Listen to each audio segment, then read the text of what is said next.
Hello and welcome to SpearCenter. I'm Courtney Kreitner. And I'm Aidan Bostic.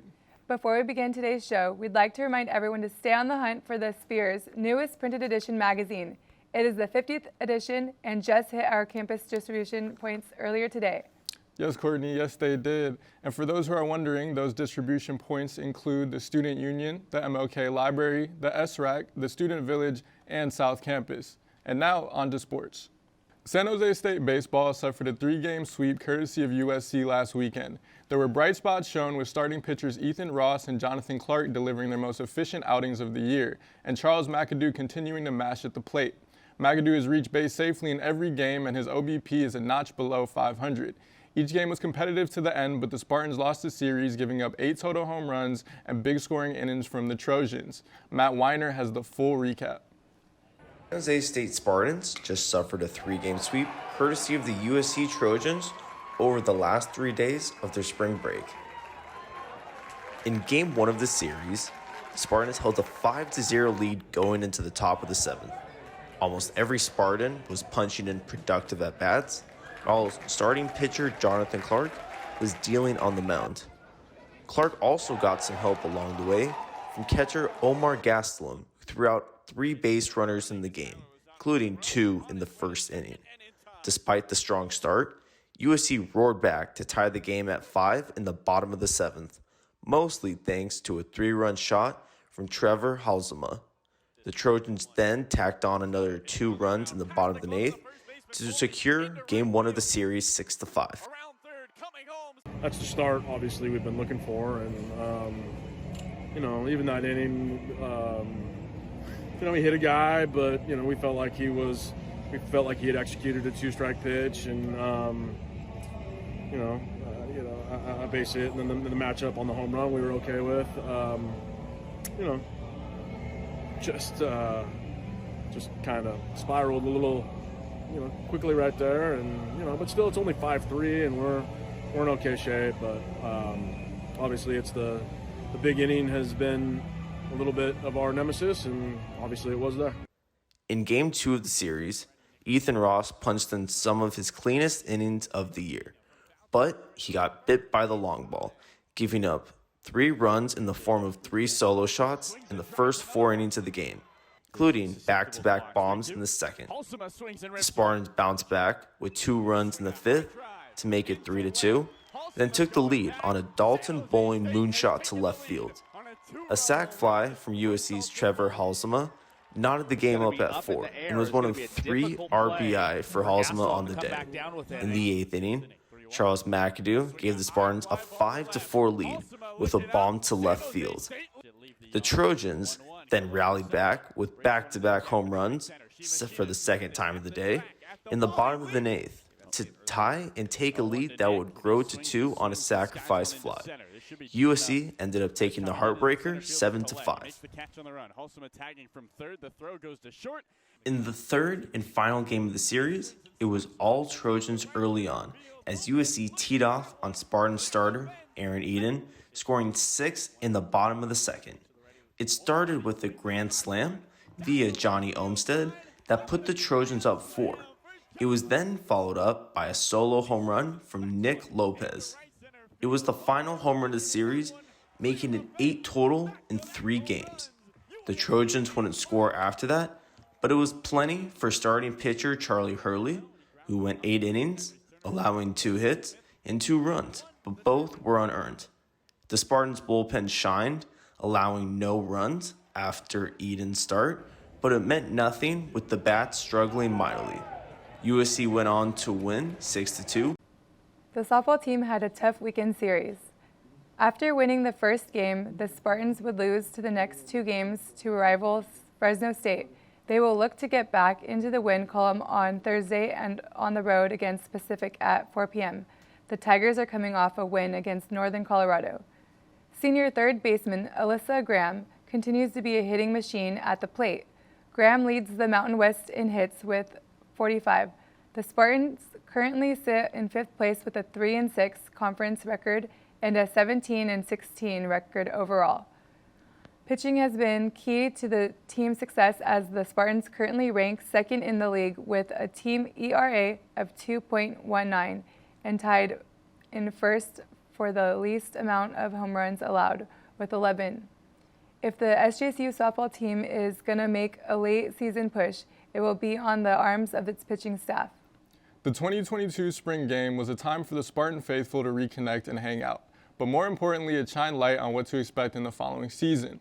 With the transfer portal being in full effect, there were multiple transfers out on the field, such as quarterback Siobhan Cordero from Hawaii and wide receiver Justin Lockhart from Nevada.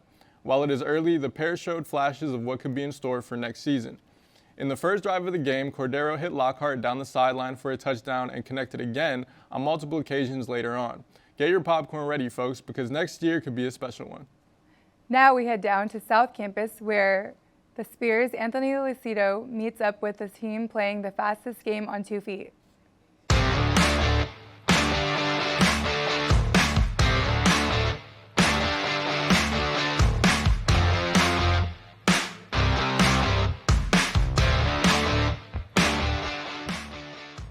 Hi, my name is Wesley Hovatter. I'm an economics major. I'm the president and co-captain of the team. I've been with the team since my freshman year, and I'm graduating senior. When I was really little, I used to play basketball, but by the time I got to high school, I wasn't really feeling it, and I was kind of looking for another sport to pick up. And my coach in high school, he kind of just approached me and said, "Hey, do you want to try out for this thing? You know, we have a new team starting. You look good enough, you know." And so I tried out for lacrosse. I hated it at first, but I didn't quit. I didn't stop, and I kept showing up day after day, and I learned to love it, and I've stuck around ever since. This is my 9th year playing, and I love it. Yeah, you pick it up a lot faster than you think you do. We've had guys, they come out their freshman year of college, and this is the first time they've ever even played like a team sport, and their graduating senior semester, they're our best player. It really is just about people get intimidated about the stick skills. You have to cradle and throw and catch the tiny little ball, but you really do pick it up a lot faster than you think you will. It's just about getting used to that hand-eye coordination, that kind of muscle memory. But once you have that locked in, you're pretty much set for the entire rest of the game. My name is Matthew Hoke. I'm a business management major. I'm also a senior, graduating senior here at San Jose State. I am a current co-captain and technically also the treasurer for the team. In my childhood, I grew up playing pretty much every other sport. In high school, one of my buddies showed me lacrosse, and I tried it out. I fell in love with it, and I've been playing ever since. My name is Jackson Christopoulos. I've been at SJSU for 4 years. I am an industrial design major. I play midfield on the lacrosse team here, which is kind of like offense and defense. I also do face-off, which is the beginning of each quarter, and after each goal, we have a face-off in the center, and that's my job. I initially wanted to play ice hockey, and my mom told me no because it was too physical, and she let me sign up for lacrosse without knowing how physical it was, and then went to the first game and realized she made a mistake. And here we are 8 or 9 years later, and yeah, I love it. I have dislocated my shoulder. I have sprained my ankle a bunch of times. I have now sprained the AC joint. I separated my shoulder about a week ago. And so the game tomorrow is going to be a little bit difficult, but I'm looking to take some ibuprofen and play the best I can. My name is Derek Delemos. I'm the head coach of the team. Started the program 2003, coached until 2013, retired for 4 years, then came back 4 or 5 years ago. The history of San Jose State, I believe it was in the mid-90s, early 90s. The team existed for about 3 or 4 years. A handful of those alumni still come out to our alumni game and will come out to watch a couple of our games during the season. After that initial squad disappeared, the team went away for 17 years or so until 2003 when a gentleman named Patrick Birchfield started the program. He put flyers around. I saw the flyers, asked if they needed help, and we ended up getting about 17 different players that had varying degrees of experience for that first season. We played strictly as a club team. We used to go to William Street Park and practice there, bringing our own goal, bringing it home. Then from there, the club got officially recognized by the school. We turned into a full-fledged virtual varsity team through the MCLA in 2005, I believe it was, the 2005-06 school year. So in the way early 2000s, we were a fairly competitive team. And by the early 2010s, we started to have a little slump. I'm not particularly sure about the reason. We swapped our coaches out. I think it was 2016, we got a new coach. He was abysmal. He bankrupted our team, our program. So we kicked him out. We started from the ground up, and we've been fighting ever since. We're now out of debt. We're in a better spot, at least financially, than ever, and we're also in a better spot, on a competitive level than ever. We have a great group of guys out right now. We have a really good standing together. I think there's something to be said about like the amount of dedication in club sports. Everybody out here is out here because they want to be here and they love whatever sport it is. I'm not saying that the other athletes aren't loving their sport, but a lot of the other sports have like tuition forgiveness or like scholarships and stuff like that, and they pay for it. They go to practice every day for hours a day, and their life is consumed by the sport, and they have a lot of work to do, and I commend it. I just knew that it wasn't something that I was going to be able to do, and so I chose club sport because I knew that everybody out here is just here for the love of the game, and I love the game, and I also have a really hard major, so I knew that I was going to need some time flexibility. I think the people that I've met on this team definitely have a commitment more to lacrosse than I've met on like other teams who are there because their parents like them to play or because they have some kind of springboard opportunity to jump to the next place. But we're all here because we love playing and we just want to have fun with our friends.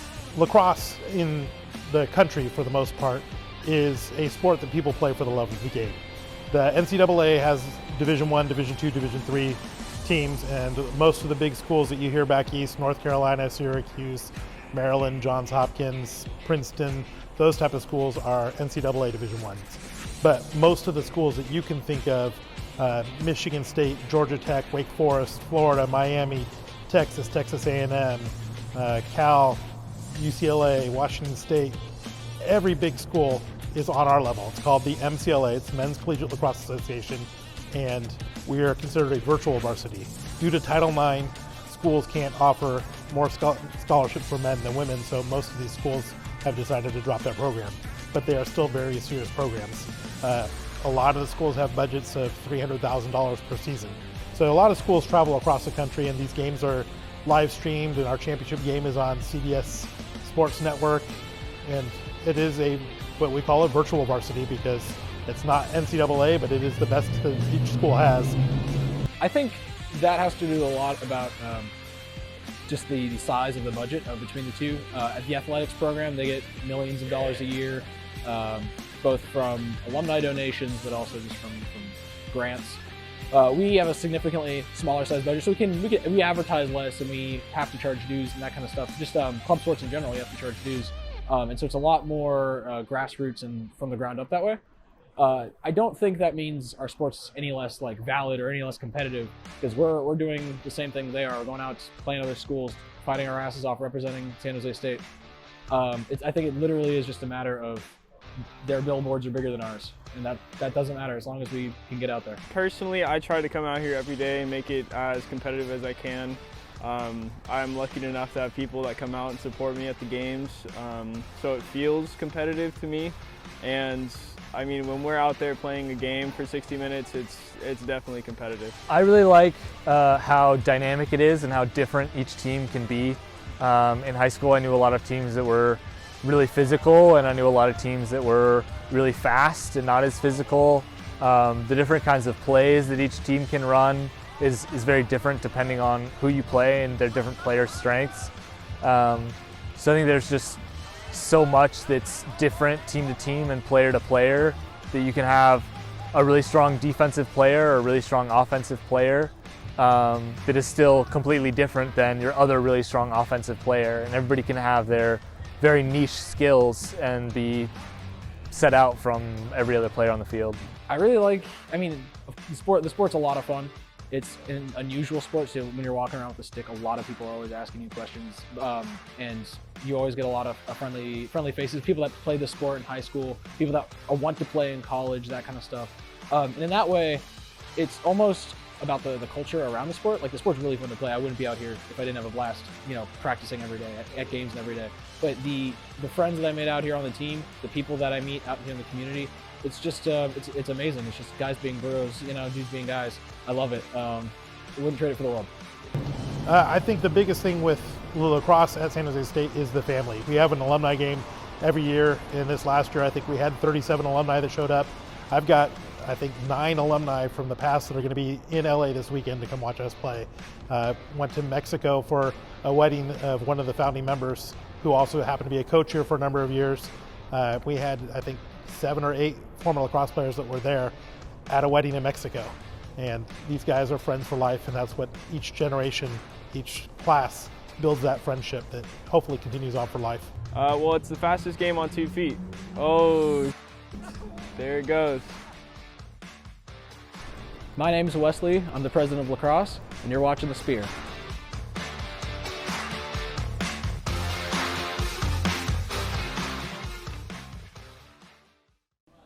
Spartan golfer Natasha Andrea Un played in the Chevron Championship at Mission Hills Country Club on April 1st and 2nd.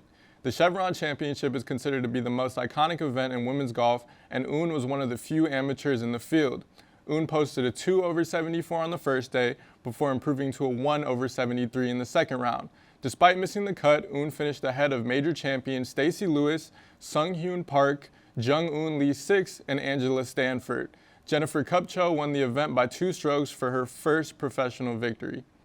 The San Jose State Gymnastics team finished their season at the NCAA Seattle Regional with a loss against Stanford. The last session was the second round of the regional that took place on March 31st. Madison Kirsch had her third 9.9 on the vault this season. Lauren McPherson had a score of 39.125 in the all-around and a 9.8 on bars. Jada Missouri, who won the multiple MPSF Gymnast of the Week awards during the regular season, had a second round with a 39.025 all-around and a 9.85 on the bars. On the beam, Emma Milne finished with her 6th 9.9 or better score this season and combined that with a 9.9 on bars as well. It was certainly a storybook season for the MPSF champions. Joanne Bowers and her squad now turn the page to next year as recruiting will begin in just a matter of weeks. San Jose State Beach Volleyball will visit the state capitol Saturday as they plan to play a doubleheader against Boise State and Sacramento State. It will be one last shot at finishing the year 500 or better as the Spartans currently sit 10-12. Rewind to the 12th of March and SJSU is 2-9 with 13 games to play. Since, the Spartans have gone 8-3 with 4 5-0 sweeps, 2 of the 4 coming against the Hornets. Regardless of what transpires over the weekend, this is the Spartans' third 10-win season since beach volleyball was adopted as a Spartan sport in 2014. That's going to wrap things up from here. As we leave you today, we want to remind you to keep your eyes peeled on campus or on social media for the Spear's 50th edition magazine. And for up-to-the-minute coverage on all SJSU spring sports, keep your eyes on our social media feeds at the Spear SJSU. You can also go to our website at thespearsjsu.com for more and our YouTube for our most recent podcast. Thank you for joining us, and we'll see you next time.